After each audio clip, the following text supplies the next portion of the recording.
I'm Rock Outcrop. I normally talk about economic, financial markets. I'm a trader, pro trader, and I'm here to talk about a trader's perspective on the latest events in the world. As a trader, I know about risk, and I know about living not necessarily in a kinetic war zone, but certainly in a high cortisol, very stressful environment of trading and needing to make decisions, like Hemingway said, with grace under pressure. So I'm going to come at this with a bit of a risk perspective as well. I'm going to look at the biggest sources of information that I can find, diving into things like Twitter. We've got some Twitter stuff over here. See if there's any late updates coming along from some of the sources on the internet. So we can check in with these. Statement coming out from Trump today. We can start off, just because I'm in the UK. Welcome to the show if you're new here. I'm from Scotland. And they've been getting messages down there in London from Trump today. I've been telling Prime Minister Keir Starmer of the United Kingdom that leases are no good when it comes to countries, and that he is making a big mistake by entering a 100-year lease with whoever it is that is claiming right, title, and interest to Diego Garcia. And this Diego Garcia is not a name of a Spanish footballer, which you might think, as UK have got not only a big interest in football, but they do take part in the geopolitical stage as well. This is a big story, and it's affecting the headlines, as we see here on BBC. BBC News. Do not give away Diego Garcia. Don't give it away. Look how lovely it is. It's a little bit hard to land a plane on on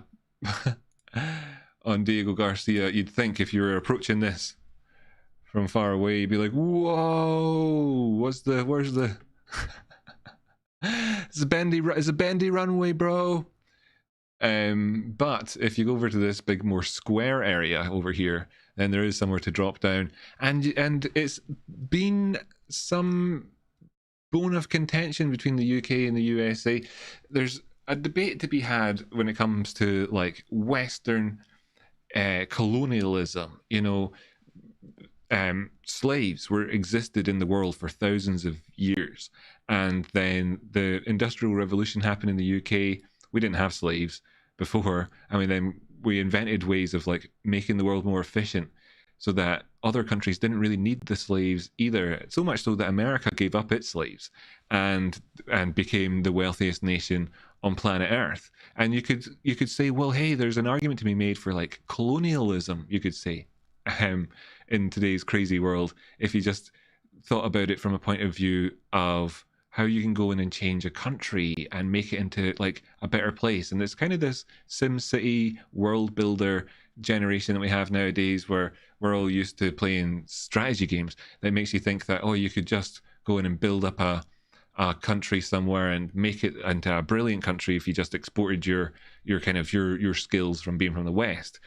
And there's a debate to be had, I suppose, about all of that type of thing, if done in a way that's I mean, what's happening over here though is just purely like a global strategic thing. There's no nation building happening over here on this island. There's maybe the opportunity to make crazy wacky race type Formula One circuit or an amazing golf course, but there's no nation building happening.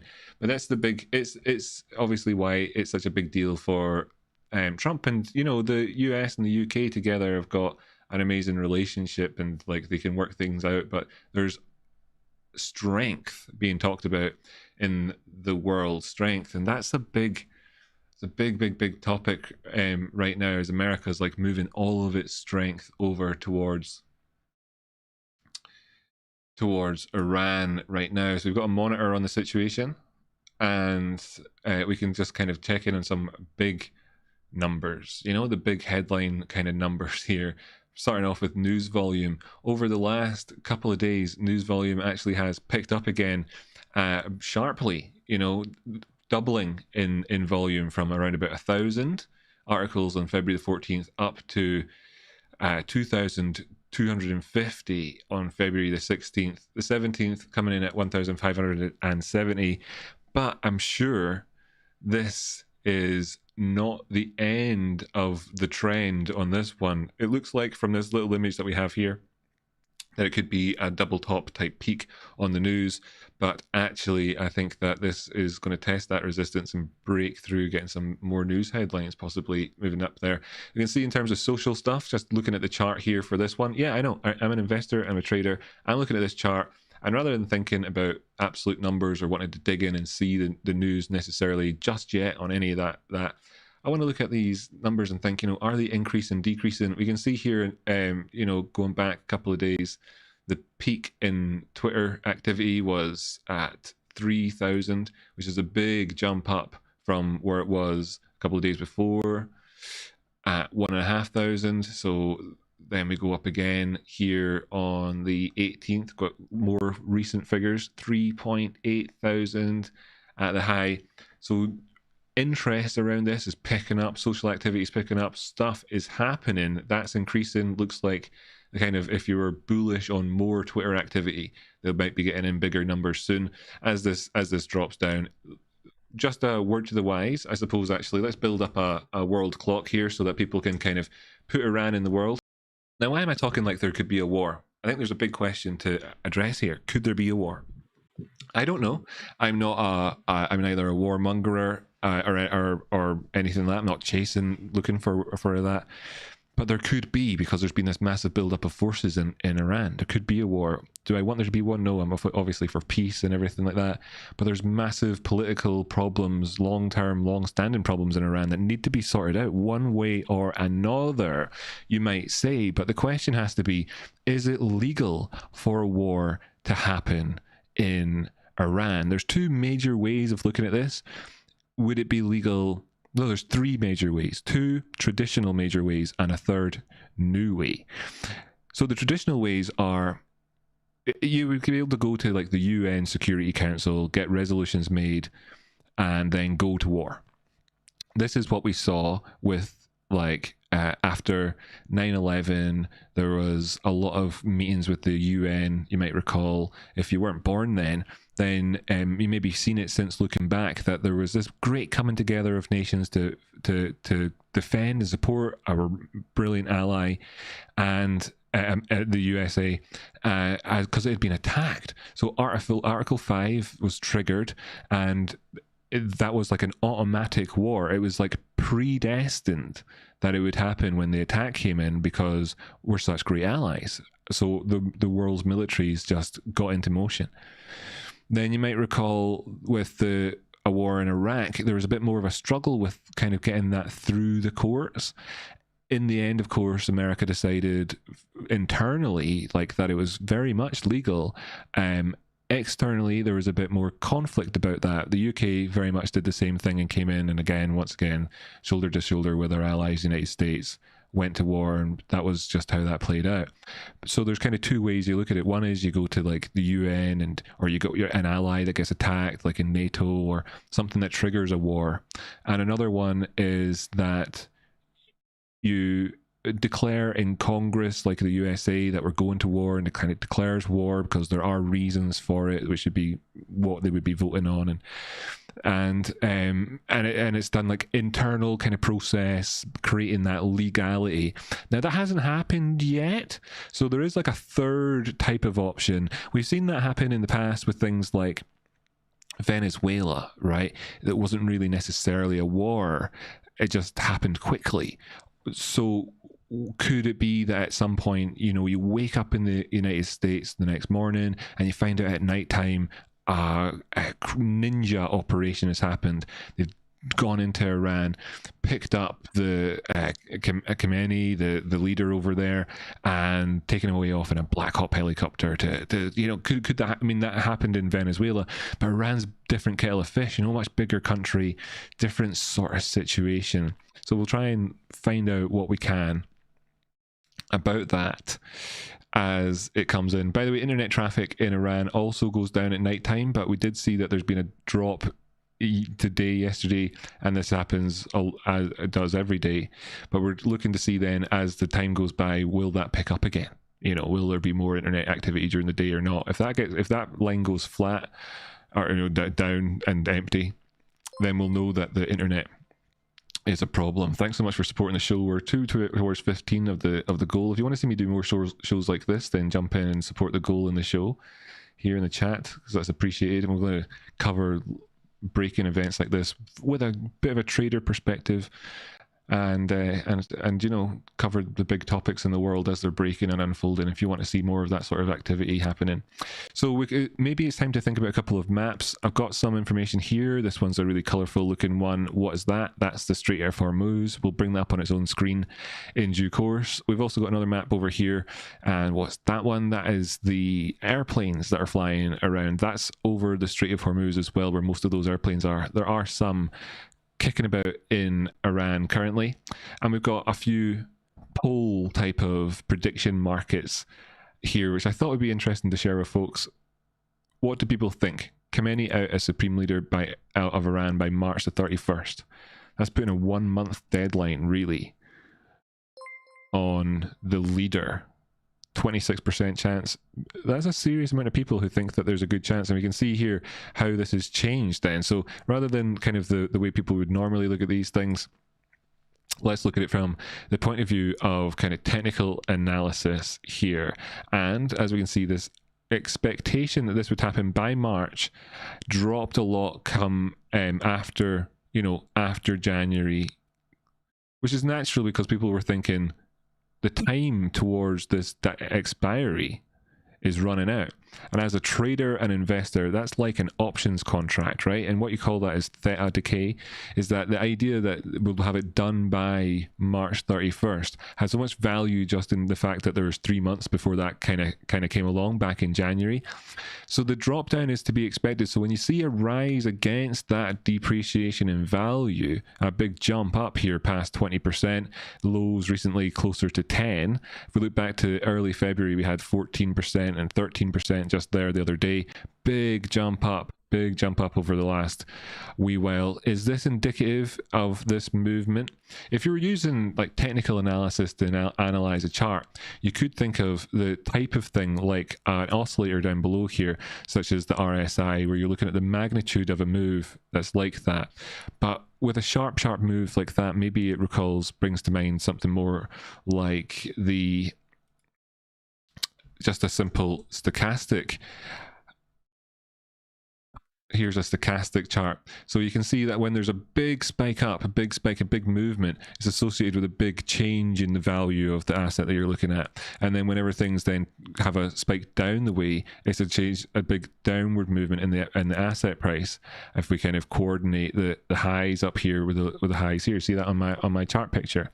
So when we saw big spikes, and then if it stays up at high areas like that, then of course you're seeing that pushing up there on the charts. So that's kind of just a little bit of thinking about things. We will be looking at charts in today's show, by the way, folks. This is the dollar value, and recently 5-minute chart here, we can see that the dollar value has been on a bit of a ride towards the top side. That's interesting, with of course this fear about the war potential in Iraq being quite high, and this change in the idea of the Khamenei as supreme leader by March 31st. You can see that's had that kind of stochastic kick up there.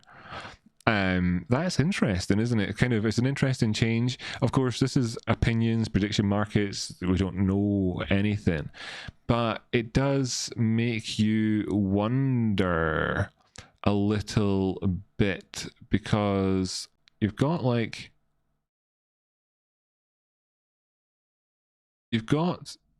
people who are saying things like there's a lot of money coming out of Iran right now. I'm just looking for my Iran news type of stuff here.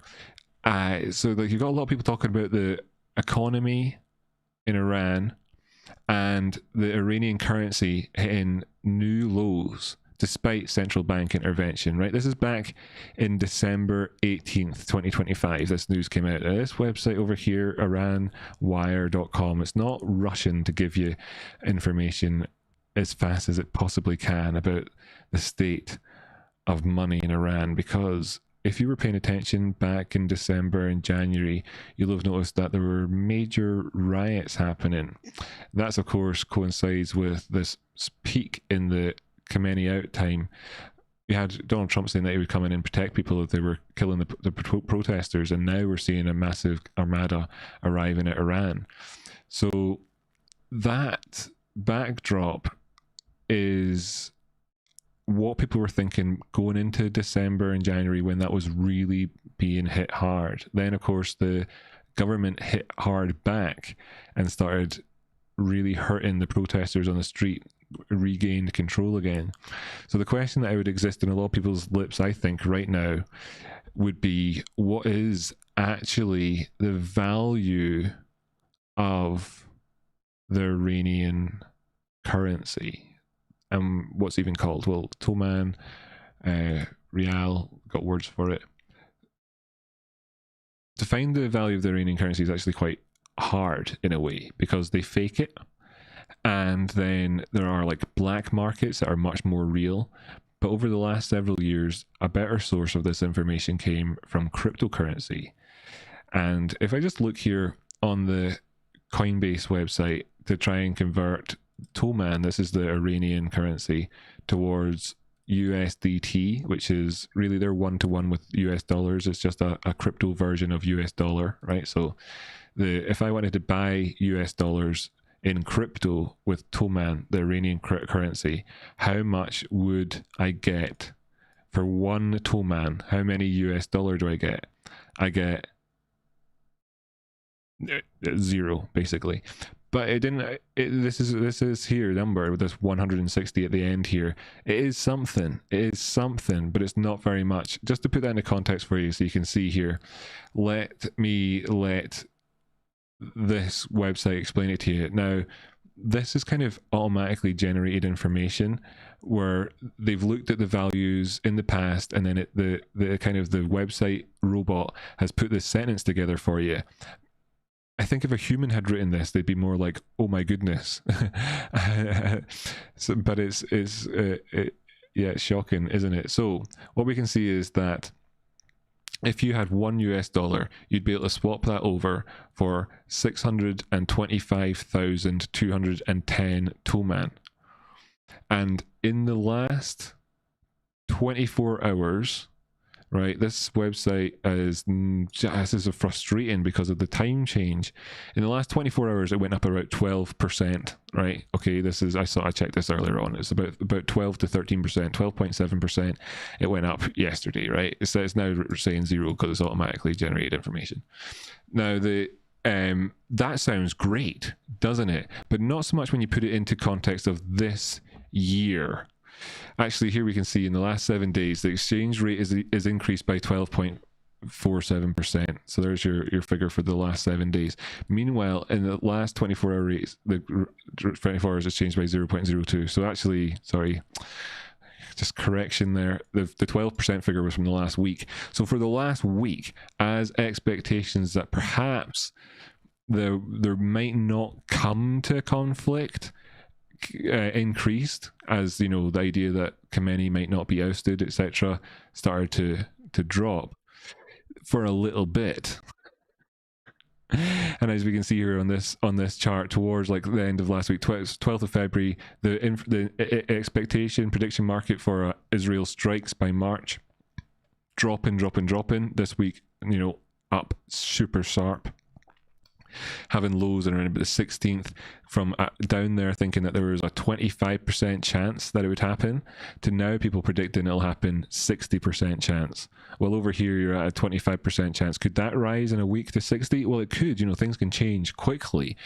But the point I was really trying to make there is that in the last week, their expectations about the war dropped somewhat, but they're on the rise again. It's not looking good for the Toman. Last month, one Toman was worth 0.0000800 USDT. 800. So put that into context, that today it's worth 160, but 1 month ago it was worth 800. So as you can see here, And thanks very much to Luke Spears for taking part in that. We're 3 towards our goal. Let's see if you can take part. We've only got 45 minutes or half an hour left on that goal, so if we can get towards it, that'd be cool. But look here, so the Toman Tether USD conversion, 1 month to go, 800. So you got $5 for that. So what is worth $1 today for an Iranian was worth $5 last month. Put that into context. Say that you were earning $100,000 a year, which in Iran, that would be, you'd be king of Iran if you're earning that much money a year. Well, just as an example, let's imagine an Iranian out there earning $100,000 per year, as crazy as that is. Last month, that $100,000, this month is only worth $20,000. So you'd think, oh, that person's quality of life will be hit hard. Now, imagine instead a far more realistic scenario where last month you actually earned not $100,000 a year, but $1,000 a year. That is now gone down to $200 a year. How can you survive? Like, how is that possible to survive? How is that so this is some serious damage to the currency in 1 month. Okay, now looking back a year, the IRR has changed by 910. Okay, so the value of the IRR over the last year has dropped by 910. So in the last year, you've lost for every dollar, $5.60. And then on top of that, after you've had all that pain, that's gone down to 160. It's gone down to 160 that you're getting. It is crazy. The numbers that they're reporting here, down 400%, so on. But over the last year, it's down 468%. So for the first part of the year, you suffered badly. Your currency was down like 68%. You felt pretty bad, sort of thing. But then get towards the end of the year, and it just drops another 400%. How can a people not rise up? Now, they did rise up, but that ended pretty loudly and suddenly in a scary way. And the Americas now sent over an armada.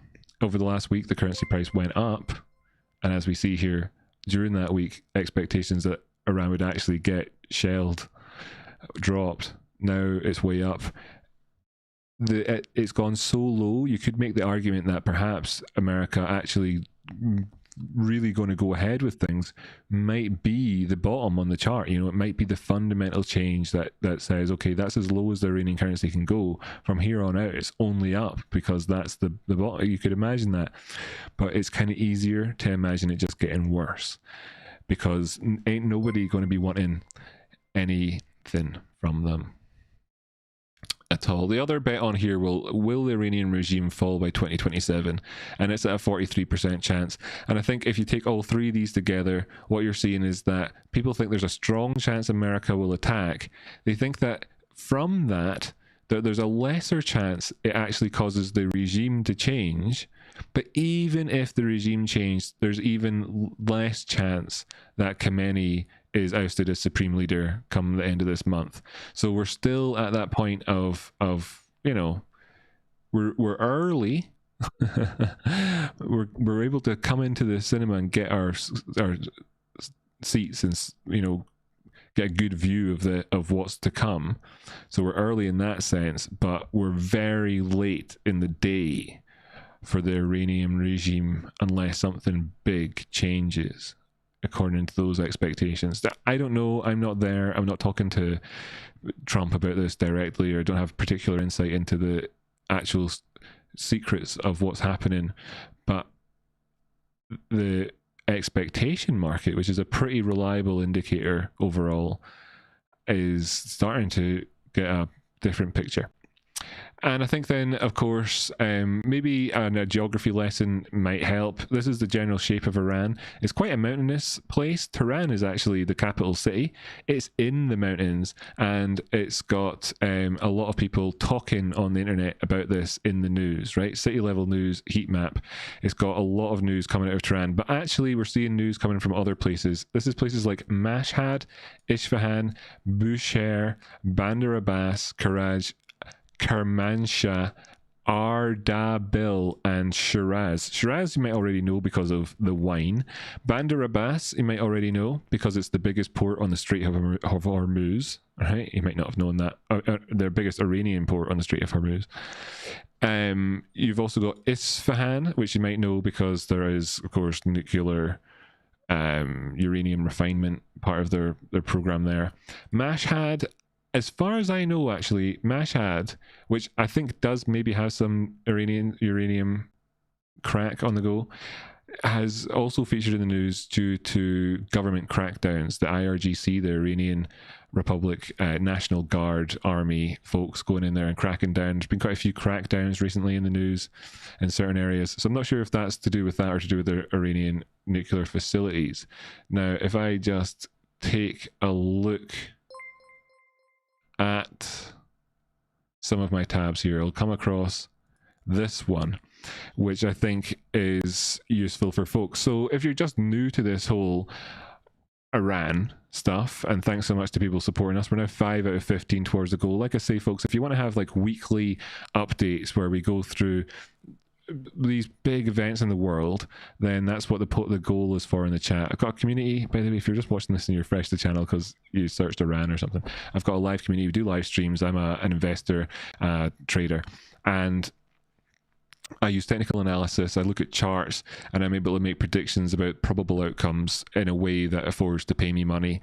It's something that you've heard of people doing. It's just you're analyzing probability and you're looking at how things go. Makes me like a big fan of sports, like football for me, soccer for you perhaps, for instance, because you look at the dynamics, the flow of how things are moving, and you're trying to make an assessment of the probable outcome in what is ostensibly a chaotic system, and looking into war and the way that it works in Russia and so on. If you want to see more of this content where you've got somebody who's got an ability to kind of predict outcomes in chaos, willing to present a strong opinion, and then of course if I'm wrong, hold my hands up and say I'm wrong early, and doesn't put like ego as the front door and puts FOMO and panic and emotions at the back door, then you're in the right place to take a look at this content. So if you want as well as part of the chat here to encourage me to do that more and sooner and consistently, then get involved in that. So I thought it would be interesting if the USA did go to war with Iran, you might want to know places. The way that when the US went to war with Iraq, you found out about places like Baghdad that maybe you didn't know the name of before. Or if when the US went to war with Afghanistan, you found out about Kabul and names you hadn't heard before. Now, there are obviously, we know that a while into that war, we became familiar with loads of other names like Helmand because of difficult situations that happened in combat there. So there are, I'll not list them all out because there's no point in kind of bringing up that again, but the experience of learning them and knowing like how you know that name, perhaps like Basra in Iraq, might be linked directly to some visceral memory. So over time, perhaps these names will take on new meaning to you, but at the minute we can learn them and see, get an idea about the geography of Iran. Mashhad up in the top right, that hasn't got a nuclear site in it, so that's got a lot of news reporting in it. It must be to do with trying to quell local rebellions. Thanks to everybody for supporting the stream, by the way. The people who do are making it so that I'll be more likely to do one of these again in the future. We've got 7 out of 15 and towards our goal. That's awesome. So far in today's show, we've had like over 100 people viewing in and tuning in for 10 minutes each, and that's great, giving 10 minutes of value to over 100 people so far, talking about Iran just kind of introducing you to Iran, so that you're prepped if there is a big war coming up, you know, that you'll know some city names and stuff in advance, and you'll have an idea about, you know, some information to look to for things like nuclear sites and so on, and be able to put a name with a kind of a face a little bit here. I've got this nuclear site map, and I just wanted to point out that down here there's no nuclear sites apart from one, which is fuel production apparently, right? It's a uranium mine. It's currently shut down, and it's at Bandar Abbas, and we'll be getting into Bandar Abbas in just a minute here as I bring up this map. Big shouts out to everybody who's appreciating this video, by the way, and hitting the like button. That's really appreciated by everybody, and I can see that people do that on the show, and that's cool because that's you. It helps and it's appreciated. So yeah, so Shiraz, which is, you might know from the name of the type of wine, is not really a big nuclear area. The nuclear stuff is produced more towards the north and the capital of the country, towards that area. Bandar Abbas, of course, the big shipping port down the Strait of Hormuz. And it is in the news currently, if we just take a look at this this map-based news website. We've got Trump 1 hour ago said, if Iran decides not to reach an agreement, the United States could be forced to use Diego Garcia and the airfield located in Fairford to deter a potential attack by a highly unstable and dangerous regime. An attack that could be directed against the United Kingdom as well as other friendly nations. Prime Minister Starmer should not relinquish control of Diego Garcia under any circumstances. And that's why that is so big and in the news today, because it could be from that area that some attacks happen. The fact is, though, that you have American leader able to use the third way of having a war in the modern period. We're seeing Putin conduct it in Ukraine on a massive scale, and we've seen it happen by the US against Venezuela, or perhaps the Houthis in Yemen. By the way, if you wondered where Yemen was, it's down here.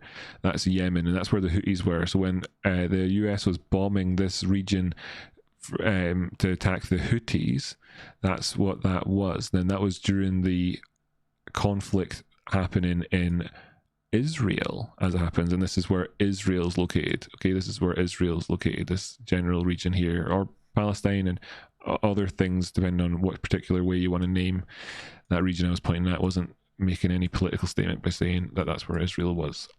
So if we look over here, the news recently is that this thing is Iran's drone mothership was spotted today at it's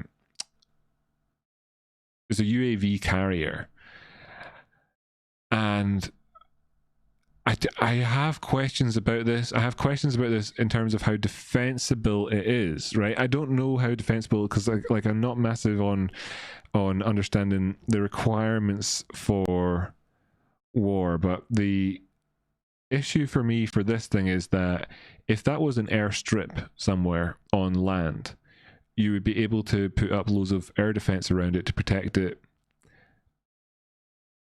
Anti-air defense, you know, ground to air defense around the thing to protect it, and that might be helpful. It's a big boat though, so you might think you don't need it because you can drive it away, but I don't think you could drive something like that away from incoming missiles fast enough, and I'm just not seeing very much on it. It just feels a bit Iranian. It just feels a bit Iranian to me, and what I mean, but I don't mean any disrespect. I just mean it has a feel to me of like McDonald's, if you know what I mean. It's McDonald's. I'm looking at, I see the sign here for McDonald's, and now do you see this here? And what is it to you? Is it more McDonald's or McDonald's, basically? So that's how I feel about that one. I don't know, but that's happening here in and around about this region, Bandar Abbas, and this is the Strait of Hormuz. Strait of Hormuz is named after this island, which is called Hormuz, right? And it's where all the Iranians go to smoke weed. That's not a joke. And so it's actually like a really rather multicultural area, as you would expect. What with it also being somewhere that I guess you could go if you were from the UAE over here or something like that, and you wanted to have a holiday. There is a another island just beside it over here, which has got more crap on it, and they're building like a free trade zone there, hopefully to you know, and from their perspective to get them some money. But as you can tell from the currency and all the rest of it, nothing is going well for them currently. Other news in the region includes, you know, these military practices that they've had recently and stuff like that. And I'm happy to break all that down in great detail if people would like to do that sort of stuff. The 2 days ago, it started really kind of with this drill. Well, it didn't start 2 days ago. It's been going on for a while, but 2 days ago there was a drill, smart control of the Strait of Hormuz, to test the readiness of Guard's naval units to protect the waterway. Semi-official Tanzan news agency said the intelligently utilising geopolitical advantages of the Islamic Republic in the Persian Gulf and the Sea of Oman are among the main objectives of this exercise. And it just feels all very MashDonalds so far. MashDonalds. Is that arrogant? Is that arrogant because the UK and the USA and our allies and so on have got like the best military in the world, and that it's like an arrogance, and or not? I'm not too sure. I honestly don't know if me kind of saying that about this is arrogance, but there is an awful lot to control in here, and I think that the way to show that is to bring up the map of the area. If I could find it in my tabs, you can tell, right? So obviously I'm looking for support from people for doing this here, because over time I would get an awful lot more rapid at opening up the correct tab to make the points I want to make at any given time. So if you can support me in that endeavor, that would be appreciated. Here's the world. Don't panic. Don't panic. I've not turned into a flat earther. I haven't. It's just the world spread out on a flat image, right? I've not turned into a flat earther. This is the world, but it's a representation of the world on a flat surface. That's right. Anyway, just joking. So this, what is this though? This is boats. This is boats. This is a maritime map. We've already done our research into where in the world Iraq is. Let's type Iran with an N. I'm just so 2003, haven't I? Let's look over here and go left this time, and we'll find our way over eventually after we've made it to Japan. Well done. If you've made it that far, we'll hop over to South Korea, because we'll visit somewhere else that wasn't really a war. I don't know, did America officially declare war? America never went to war with North Korea. All it did was kind of a very enthusiastic type of peacekeeping for the capitalists in the South. I think officially that's the chat. Anyway, then you've got China. That's the big one, right? It's the big one. It's the big one. But there's a few other little things, and I think it's important to mention it if we are coming in from this direction, right? Because China's obviously, like, you know, big power. India, big power. They're always at each other. Their border that they share is this line over here, if you discount Nepal and Bhutan and whatever else, right? Then that's that big line over there, and they're always kind of scuffling, but they're saved for the fact that there's huge mountains and everything in the way as well.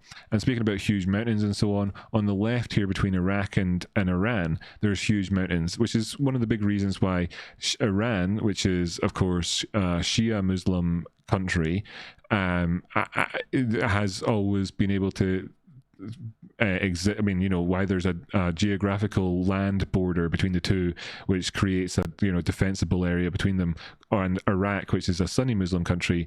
Over the last several decades, they've had scuffles at times against each other, and you think, well, what's going on here? There's big mountains in the way. But that's like a big part of why it's not, changed that border very much. Over here on the right-hand side, you've got two other borders, which are very different overall. Now, that's not to say that there's not mountainous regions, because that would be silly to kind of to say that there's not mountains in a place like Afghanistan, and we know that that's very mountainous. But look at the size of the border here between Iran and Afghanistan, and the size of the border here between Iran and Pakistan. Pakistan is a nuclear nation, and it has also pledged its defense to its cooperation with Iran in the past for defense. Whether they follow through on that, who's to say, right? But that has happened. Afghanistan, it's been far more vocal about it, and it's happy to get involved. Who knows how much value they can bring to the table? They are, after all, primarily armed with stuff that America thought was too worthless to bring home. So, in terms of military, they bring enthusiasm more than they bring heavy metal to the situation. But defensively and so on, they obviously they know a thing or two. And if the war were to stretch on for a period of time, become a long and difficult engagement, which is what they would be hoping from the Iranian perspective, if they were to go to battle, they'd be learning an awful lot from Afghanistan in terms of that point of view. In terms of more structurally rigid military structures and kind of organization, money, and quite a strong dislike towards the West. You might get some help of that from Pakistan, I suppose. They shouldn't really be going and attacking people. But if this were to have spillover, the reason why it was important to come in from the right is that if a world war were to start off, properly, you could see it kind of because Pakistan and Iran become friendlier as India tries to become friendlier with the US and the West, because it kind of is quite a bit of a grey area, but it's like we've still kind of just got them in our camp, and they would obviously then spill over against China, and that's how this thing could then of course work its way back to the right again. So let's just have a quick kind of reminder about the situation here on the right, which is that Taiwan is this big island just here off to the right hand side of China, which is above America's attempted colony, the Philippines. I'm not kidding. American imperialism, just Google it, whatever. I'm not trying to make a political statement again here, but America did want to colonize this area, like imperial style for the American Empire, back when the British Empire was doing its thing, and just managed to stay on the right side of history. Just managed to stay on the right side of history there. But then talking about kind of islands and ownership and so on, Taiwan, which was then owned by the Chinese, Japanese island at one point, and as a result, this island over here is Japanese, so's this one, so's this one, so's this one, so's this, and this is where you get up into like what you might recognize as Japanese islands. Okinawa, for example, huge military historical presence for the USA in that area.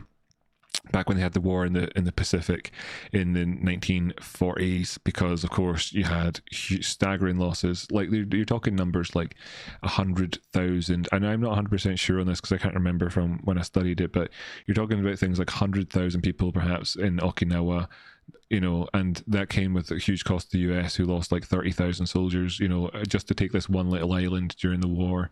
So like big costs for things that you could like be forgiven for thinking don't matter, because when I zoom out a little bit, they are swamped by boats. You can no longer even see them. There's Japan, and we can just remember then that that's the geography of the world. But the Strait of Hormuz, back to that again, there is an awful lot of activity in these waters. It'll be something to look for if we do want to see the war, kind of, early signs of the war. Not that we want to see the war, don't cut me up and make me into a gif or something.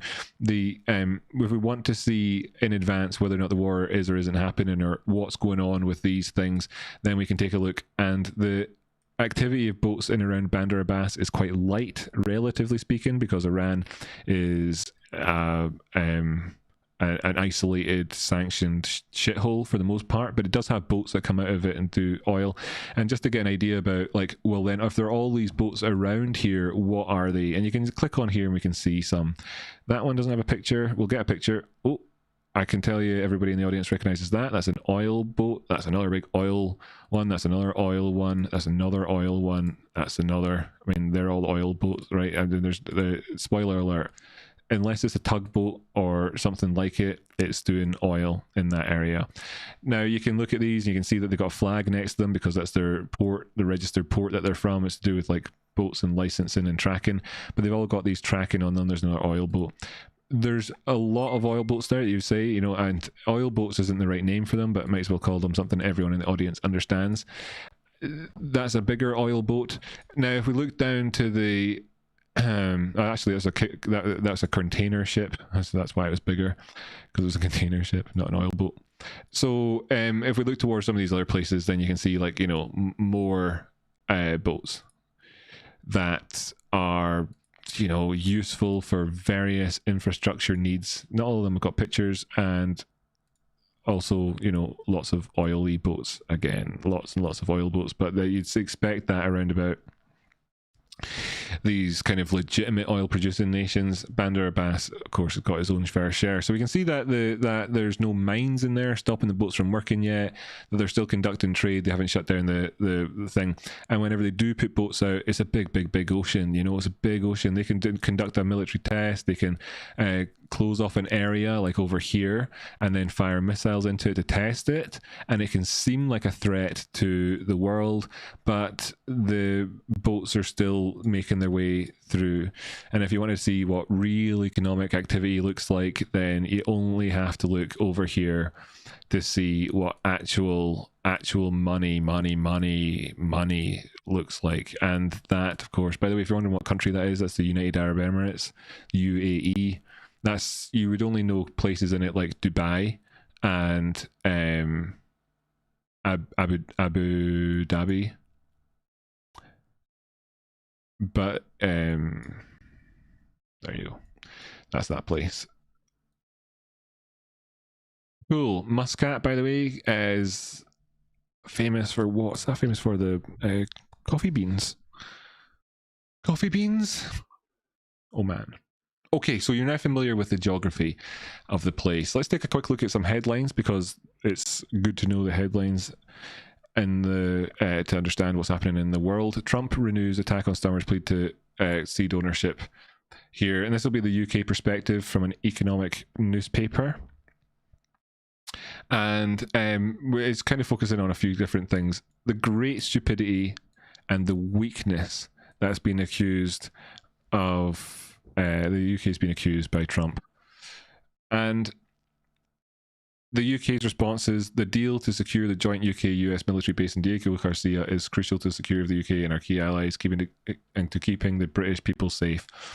The reason why this kind of really rears its head is because Trump said, you need to own a place. And at the same time, the UK is not owning a place, it's giving a place up. Formula One track or not, it still is a significant thing, and it matters. You know, sovereignty and stuff like that matter. Second, on the Fear and Greed Index, again, we did this last week. This week we see it's dropped down 10 points from 50 down to 40 or thereabouts. There is more fear in the markets right now.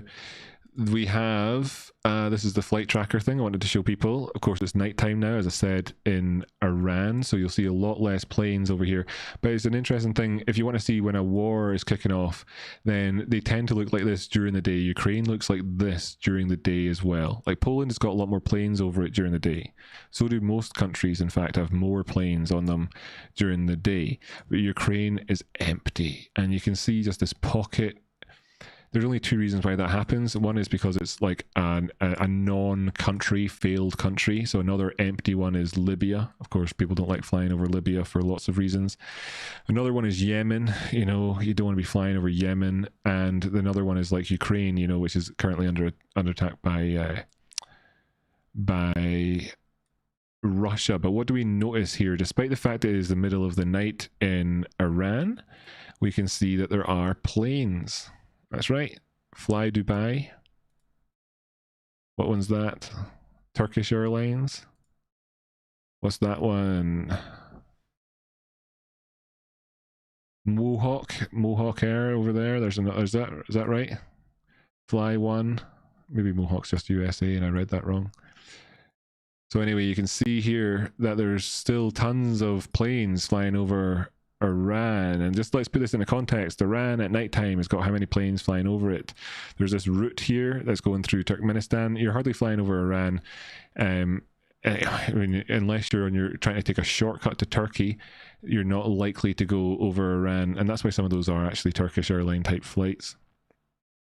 You've got not remarkably different numbers to other countries that look like they're currently functioning. You know, it's got a heck of a lot more planes flying over it than Syria does, for example. And yeah, so like that's something to look at too. I don't think there's a massive amount to learn there. If there was something live happening ongoing right now, then we can look at that and you'll be able to see it. Let's take a look at some big happenings in the Iran today. Where's the video of the block of flats on fire? Here we go. So there was some underground facility was hit in Iran, just outside of Tehran. And if you're living in a big kind of estate full of tons of apartment blocks and there's thousands of people living around, and a huge fire like that go in, you can see that it's not particularly black, you know, not particularly carbon looking like fire. It's got it's not particularly like that. It's coming from underground. It's an interesting one. What could it be? Is it the signs of the state falling apart? Is that what it is? Could it be that the state is actually crumbling and can no longer keep a hold of its secret facilities? Is it more like a nation which has got secret facilities underground and is disposing of evidence in advance of an invasion? These are questions. I wonder if they're true. Oh, go in to win, contributing again as well. Iran so far away. I just ran Iran all night and day, says Disco Biscuits. Always want more streams like this. Happy Wednesdays, everybody, he says as well. Thanks so much. Really appreciate that they've got $10 in from vis-a-vis in the chat. Lisa, thanks so much. Love Wednesdays. Cheers. Hit the notification bell, folks, so you get an alert when I go live. And the subscribe and that bell. Anyway, there's just that there as the kind of the big kind of news. Stuff like that's happening in around Iran right now. Stuff which is not explained and won't be explained perhaps ever, you know, because if negotiations result in a positive outcome for peace, then you're looking at you're maybe never finding out why those things are happening.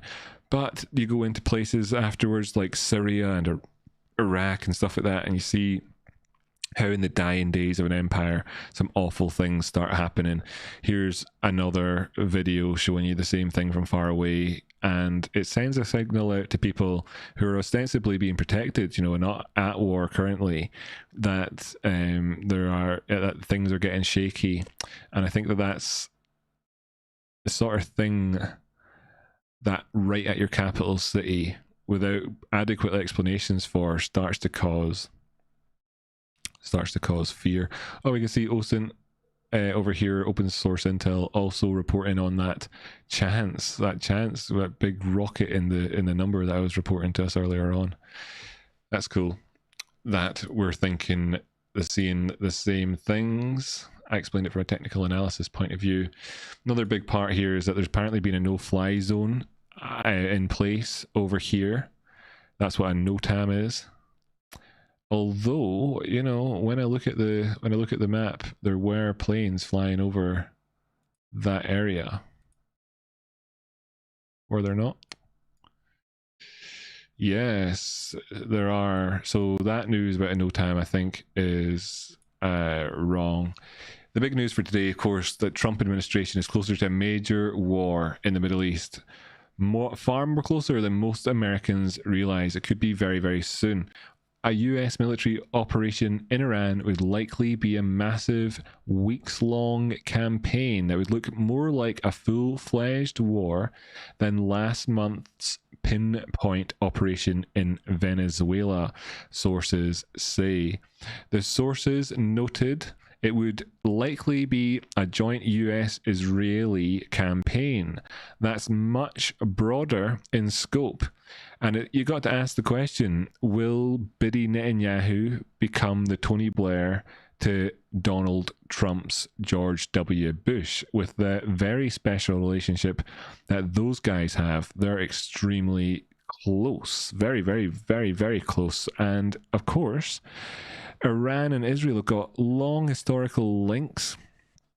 The fake leader of Iran that America put in place back in the day, of course, has ties to Israel and puts on the wee hat thing and goes to the wall and all that crack. So there's, you know, a very different attitude from some sectors, and Mossad and so on are all over Iran, all over it. So they're very, very, very much people with skin in the game, and I can see them being involved in a big way. In fact, as you can see, Israeli websites actually have got a lot of news about Iran on them, and the story even in the UK is presented just like as if it's like the US president giving our sort of president a smack in his ego, as opposed to being like, this is a precursor for a war thing. You know, if you're going to be launching a war against somebody and then using it, your contract with for what you can use your base for would need to be arranged in advance that you could use it for wars without an already established Cassie belly or UN agreement or having been attacked or defending an ally. And if you're doing none of those things and just launching as an aggressor nation, then you could be in conflict. Whereas if you were the sovereign owner of the place, then you wouldn't be. And that's the news behind the news on that particular story. But you can see it's not actually being reported on as being the big world news. Skydivers that have died in a California avalanche, and an official appears to fire on a crowd at a cemetery in Iran, difficult Russia-Ukraine peace talks without breakthrough, billionaires, carbon monoxide leaks, Turkey rejecting Israel's recognition of Somaliland and Zuckerberg, etc. But there's not much news about the armada arriving in Iran or the huge jump in the last 24 hours on predictions that the Iranian leader might get taken out by the end of the month, or the massive turnaround on the predictions that the Iranian regime would fall, or that there will be shelling within the month in Iran as well. Big changes on those charts, but not featuring on UK news massively quite yet. And it's like there's people are sleepwalking about this news. Such a war would have a dramatic influence on the entire region and major implications for the remaining 3 years of Trump's presidency. Long way to go, and he is the president of peace, so there's plenty of time for him to fit a war in and then still deliver on being the president for peace. So I wouldn't write that off completely necessarily, although signs do indicate currently that maybe peace isn't as high on the agenda as it once was. With the attention of Congress and the public otherwise occupied, there's little public debate about what could be the most consequential US military intervention in the Middle East in at least a decade. And given that the US can't really go to war with Iran, it would do it without Congress getting involved, then even though the headline here is about major war, it would have to be something else and more of a campaign that lasts a few weeks than a war. So you have to understand that this is the current political quagmire that any sort of declaration would have to go through on an internal US basis alone. And that's the biggest reason for understanding why there's any negotiations happening, because I know a lot of people in the audience right now are wondering, why on earth would America negotiate with Iran, spend all that money to put all the forces there? You would think, well, maybe they're doing it as a show of power, like negotiate with us because look at how much our army surrounds you, our military is everywhere, you're about to get bombed, you have to agree to our deal. But America can do that anyway. It launched the attacks on the nuclear facilities at the flick of a switch almost, and could fly halfway around the world. It didn't need to be knocking on their door, parking up in air bases in Jordan, as they actually have been doing today. So why are they moving so much of their air assets to within actual striking distance of Iran? Okay, why are they doing that? If there's not going to be a war, why are they negotiating? Why spend all that money? They would be able to negotiate with Iran without actually moving the planes there, because there's no doubt in America's strength.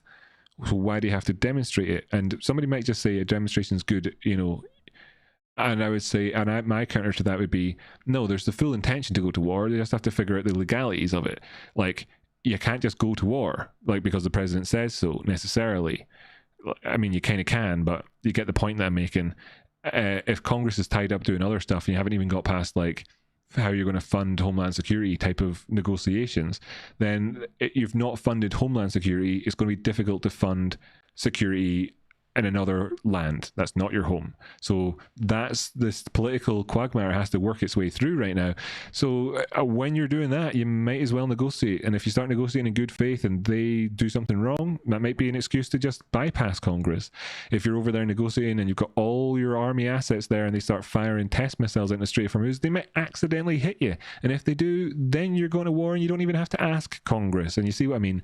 That sort of thing is what's actually going on. Let's break it down. Trump came close to striking Iran in early January over the killings of thousands of protesters by the regime, but couldn't really bring himself to do that. I don't know the details why, but we did see huge drops in the value of assets as a result of all of that when we're looking at investments.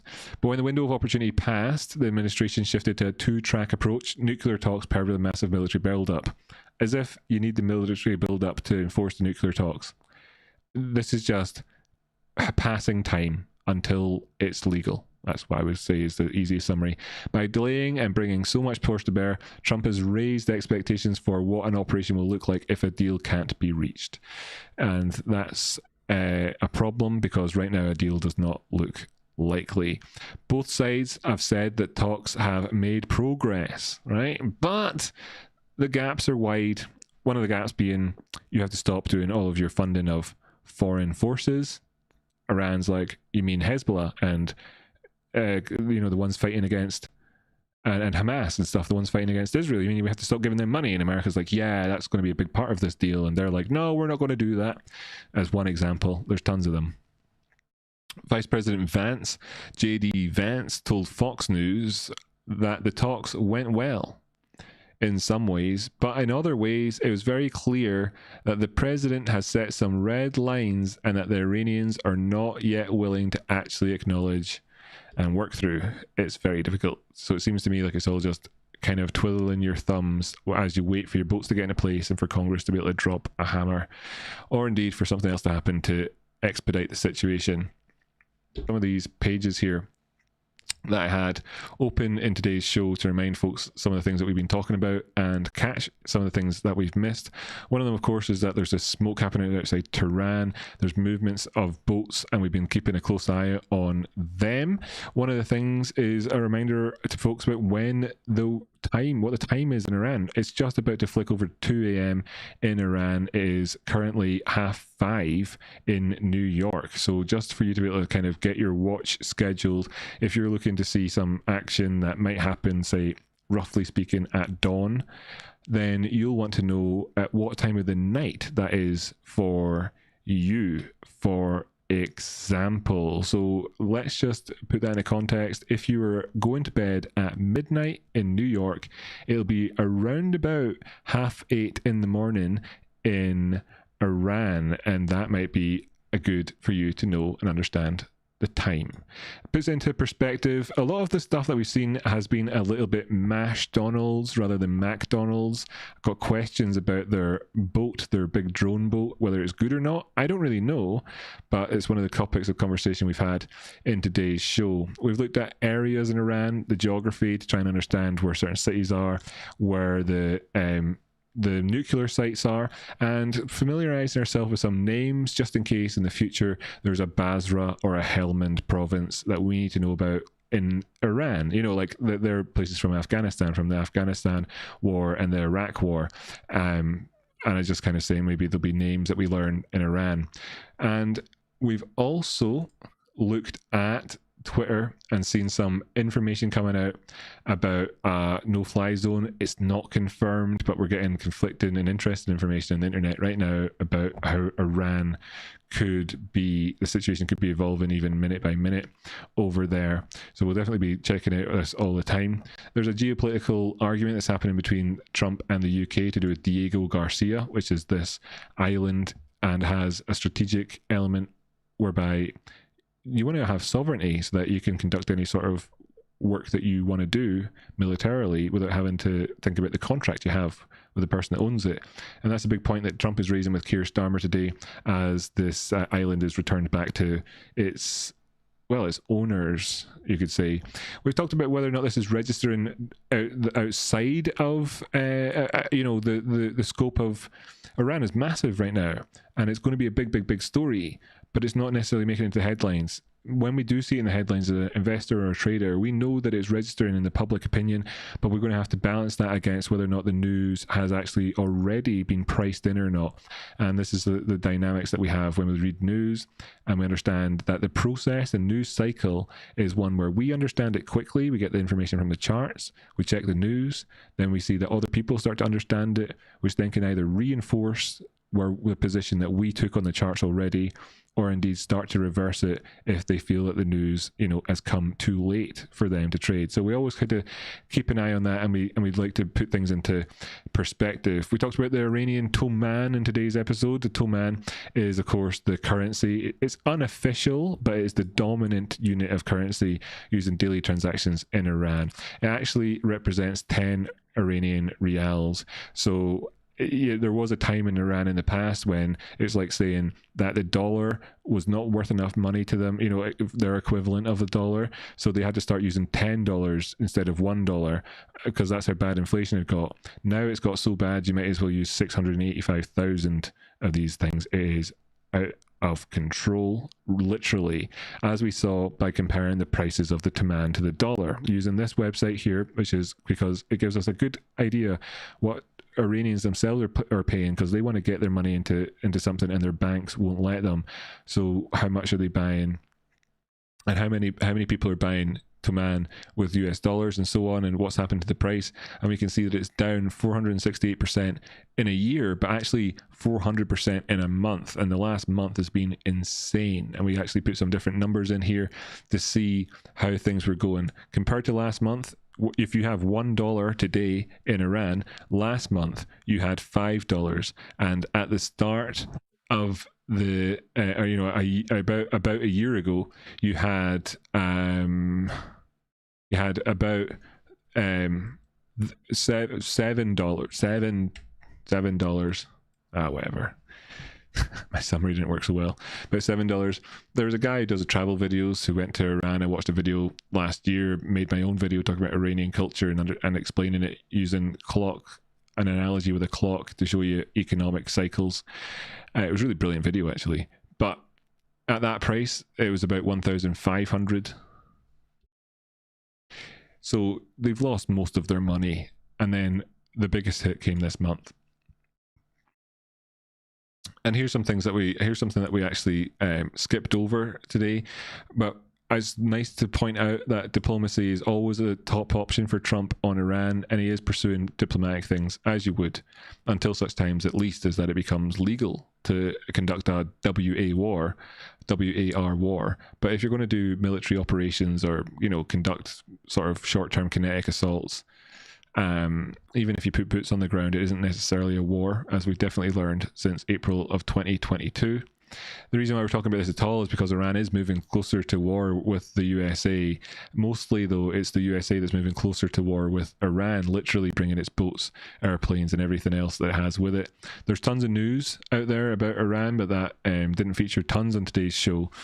We can talk about them more. Leave me comments down below in the video to hear about what you'd have liked to have seen more of in today's show. If you watched the whole thing, then man and woman, well done. Thank you so much, and I appreciate that great stuff. And we've had 150 people watching today, and they've watched on average for 17 minutes. So people have been getting something out of it. Let me know what you'd like to see more of in the show. We've checked out the airspace in Iran and seen that there's planes that do fly over it, that they actually go past marked out no-fly zones. There isn't an official no-fly zone above marked out in Iran since actually last year, as it happens. But this sort of unofficial type chat is what it comes down to, really, in terms of risk assessment. We've done geography lessons as well, as we've been looking at the map, just to put things into context, so you know not only how far away it is in terms of time, which is about 8.5 hours if you're in New York, but also how far away it is in the world and what's next to it, which has allowed us to learn where the Strait of Hormuz is, which has been big in the news recently. We've done that, and we've looked at the boats. This is a map showing you the boats, and looked at the different types of boats that are around there and how many of them there are, and the implications for things like the news that there is, of course, a drone mothership there. That was one of the McDonald's thing. I'm not too sure how good or bad that is. I'm not a military expert, so I can't comment on that. But we've been looking at the news in the region, and it's something that we can do lots of and more of next week. You just have to let me know in the comments what you like the most in today's show and what you want to see more of. If it's news on maps and things like that, then definitely put that comment down below. The other thing we talked about, of course, is financial headlines from reports, and how, again, in the financial world, still not seeing that the from outside of the US perspective, that the Iran topic has made the headline.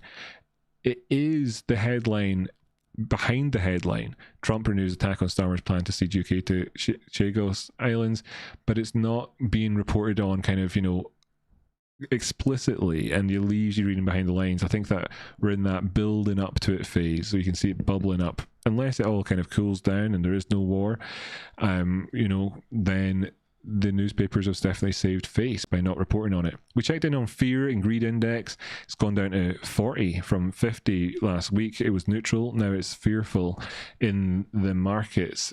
And part of doing that, has been looking at things like the actual markets themselves. Not this one. This is crypto, and that fear and greed index I had on the screen there a second ago is for traditional markets. So the one that's talking about is SPX, and there's a fear that there could be a big drop down. My question, and what we'll be analysing next week, of course, is whether the drop down we've had over the last few days has actually been it or not. Have we seen that or not yet? We'll look at past wars to figure that out in more detail, and we will have a good idea about what happens in the time before, during, and after wars. One of the things that we'll be looking at in future updates as well, we'll be taking a look at the actual institutes for the study of war and what it talks about. It gives out updates and indicators of Iranian regime instability. Special report January the 14th, it can tell you quite a lot of detail.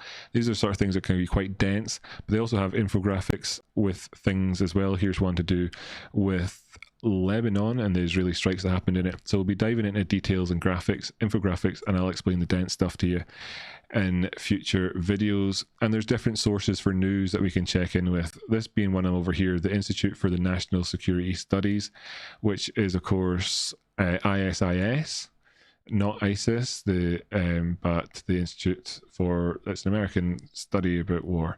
We've also got news sources like this one, where it's actually Iran-based news.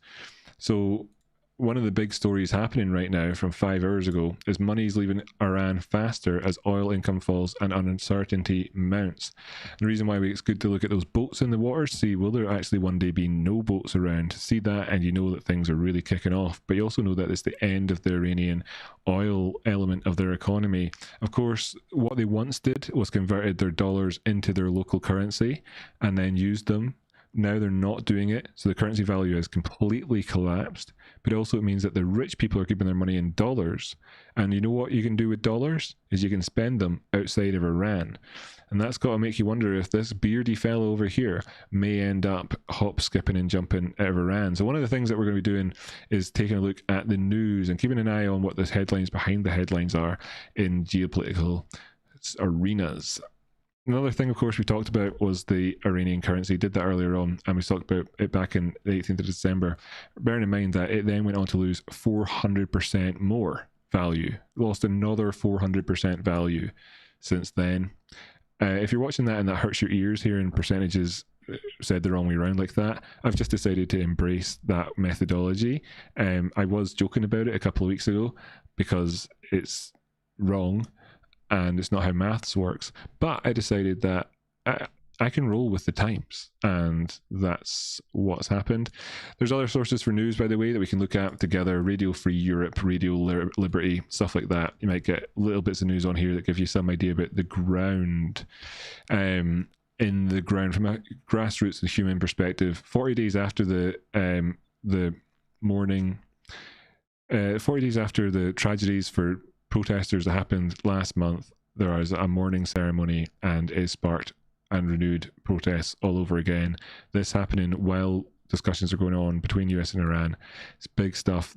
That's live right now, as of today news. The 40 days since the time it's it could lead to big disruption in the country all over again. We can check in with historical stuff as well as we do things. We've got great sources for that. I did mention ISIS earlier on, and here we have it here.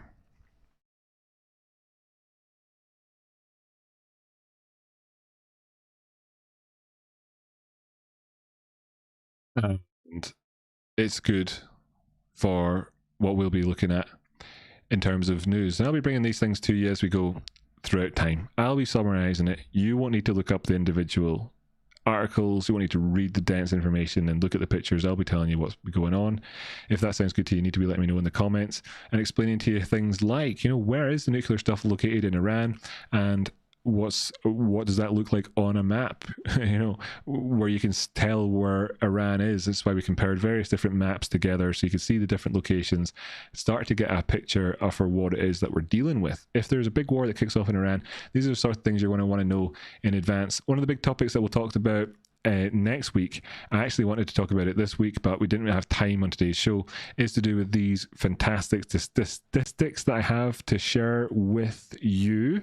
One of them being this, to do with the Strait of Hormuz, the daily transit calls and transit trade volume. As a trader who looks at charts, technical analysis, looking at this line dropping down here over the last couple of days, really is showing you, or the last couple of months actually, is really showing you the steep decline that's currently happening in Iran with their trading. So if they're having a massive drop off in the Strait of Hormuz in the trading, is that going to is that going to be a sign of something to come?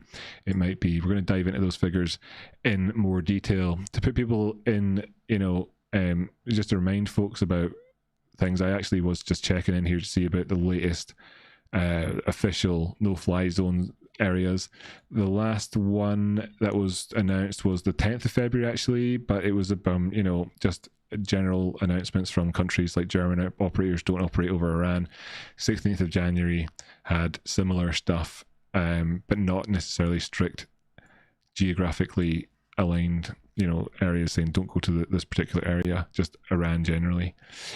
And this is another map, right? Again, protests in Iran. And if we wanted to compare this to the sites of the nuclear state places, what would we find? We've got protests down there at Bandar Abbas, got protests over here at Isfahan, got protests up here at Tehran, got protests over here at Mashdad. And that was a big part of where that news was coming from. That's why that was such a big news source this week. These are names that we could start to learn a bit more about if a war does indeed kick off on the ground. Special forces, US special forces, what way would they attack into Iran? Would they come up through from the south at the Strait of Hormuz as is expected, or would they come over from the left? One of the ways that they could go is from over here. See this board here? Jordan. That is where a lot of the air bases are based at. So they could come this direction, flying over Baghdad. But of course, a lot of the defenses are set up there. And a question to the audience, if you're watching this and you want to leave a comment down below, I've got a question for you. Would this whole operation be easier if America had not pulled out of Afghanistan and had stayed there until now? How would this relationship, would this conflict in Iran even potentially even be able to happen at all? Has Iran's position of strength increased now that it has Afghanistan as an ally operated by the Taliban, or would it be a weaker position if the US and UK and coalition forces still occupied Afghanistan? It's a question for the audience. Let me know what you think about that in the comments below this video. And we will be continuing to bring up other major military news aspects as well if there are major developments, such as how the final pieces are moving into place for a war. That particular airplane just there is an electronic warfare, anti-electronic warfare airplane. It's just new by the US, only actually started flying recently, but that's one of these ones that is new technology being put into work, moving towards the area, giving us signs of what could be to come. And that's what we're going to be doing. If you would like the sound of that, you should definitely hit the like button on today's video, leave a comment below so I can know what you think of it, and also tell me what you would like to see more of in the future. And a reminder, next week's topic is going to be looking back at times when other wars have started in the past, such as over here in 2022, whenever there was a war kicked off in Europe and why this one might be slightly different. And we're also going to take a look at the major money-making sources for traders during times of geopolitical upheaval, and how this has been won recently. And we'll be asking the question, while it's been won recently, will this continue, and has $65 been a new ceiling on oil, or actually has the move back up above $60 become a floor for oil? And we'll be asking that question next week on the show. The range of $5 in oil, up or down? Let's answer that one. As for cryptocurrency and so on, I actually am looking at this one and thinking that this move before here could be reminiscent of that April 2022 Black Swan, and we could see a recovery up, even if it only does what it did back in the sort of May, June of 2022. After the April 2022 dump, maybe it only goes up to a lower high and so on, but we could analyze and figure that out. There's a lot of risk on the table just now here. We did predict that it would make its way back down to the mid-range around about $60,000. It's done that, and it's currently looking to try and establish itself above 67.5 to be above the 236 Fibonacci retracement, a price point that traders know is very significant. Currently at 66,000. If I see the prices at 75,000, I'd be trading up towards 88. As it stands right now, you have to sit on your hands because it remains bearish below 67,350. And with that, ladies and gents, we have managed to make it towards the end of today's show. And it's time for me to bring in the most important people of this whole thing. That is you. You're the what make this show happen. Without you, there would be no show. There would just be a mad Scotsman talking in a room on his own.